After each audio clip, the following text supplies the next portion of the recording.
Yes, it's people, the media is people that we have had this, in a sense, acrimonious relationship. And perhaps it's still going to continue because this is the biggest story that was, that is. But I think let's put aside those things for today and take the things in the spirit in which they came. It was their initiative. It was not calling them and saying, look, can you give us land? It was their initiative. They called and said, SANEF wants to present this to us. And I didn't even bat an eye to say, yes, they're welcome, they can come. Because that's the spirit in which my father would have reacted to them.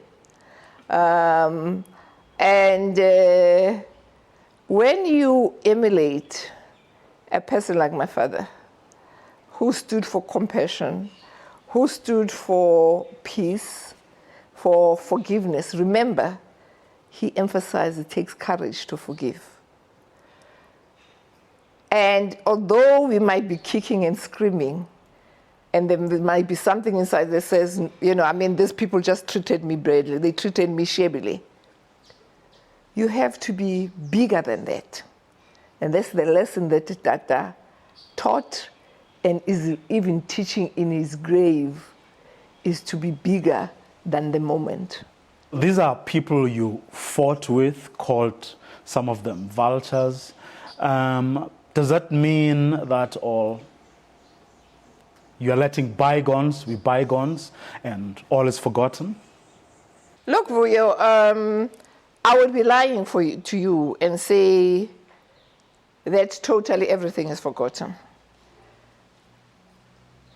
You see, there's got to be responsibility on all sides and accountability on all sides, on us as a family and on the journalists themselves. We are not saying that no reportage should be done on us. This is the biggest name in the world.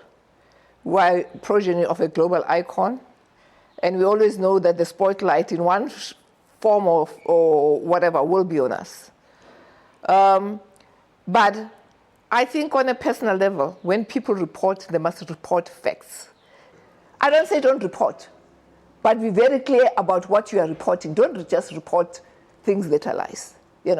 For instance, we are told that there's a spokesman called Daludumo Mtikara. Who is Daludumo Mtikara in the Mandela family? Okay, he says spokesman of the royal family. There's one king of the Tembus. Whatever the faults of Wiyelekaya might be, there's only one king. The king has not spoken to us. Then there are people who said, they are the rightful. All I'm just saying, I'm just pointing out these things. People must report responsibly. They must investigate the effects. They mustn't just write anything. And so, yes, for me, it doesn't, whatever people say to me, it doesn't take away anything from me being Maki authentically, because I know who I am. I am my father's daughter. Whether you like it, Vuyo, or anybody likes it, the fact is I am Nelson Mandela's daughter. His blood runs in my veins. And I will determine how I live my life, how my children live their life. Now, you and I did an interview a couple of days before Tata was buried, in which you promised, as Umafungwashe Madiba, to make sure that you're going to unite this family moving forward. Have you started on that journey? I want to clarify that. And Mam Winnie said, reacted to that after that, because it wasn't, Tata was not even, I would say, cold in the grave when this issue started headlines, a new feud of the Mandela. There is no feud amongst the Mandelas, guys. What I did before was to do what any Mafungwashe in a home would have done, is when there's been a sacrilege that has been committed in a home, you correct that. And ngokwesiXhosa Vuyo, ngumXhosa. Amathambo abantu abaleleyo, the bones of people who are lying down, are never disturbed unless there is a proper ritual and there's a whole agreement within the family. So if one person goes out of the way, does that make it a family feud? One person amongst 44 people, does it make a family feud? We are united, and we are not going to be disunited by write-ups of people who are actually wanting to create a fracas out of nothing.